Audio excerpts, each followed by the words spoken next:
السلام علیکم حضور. جب آپ خلیفہ نہیں تھے اور ان سے پہلے حضرت مرزا طاہر احمد فوت ہو گئے تھے تو آپ کیسے بنے؟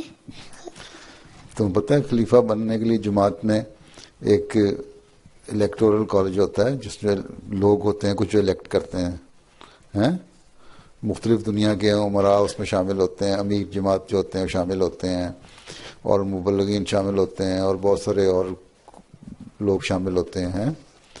وہاں نام پرپوز کرتے ہیں مختلف لوگوں کے، ٹھیک ہے، پھر وہاں ووٹنگ ہوتی ہے تو وہ لوگ الیکٹ کرتے ہیں.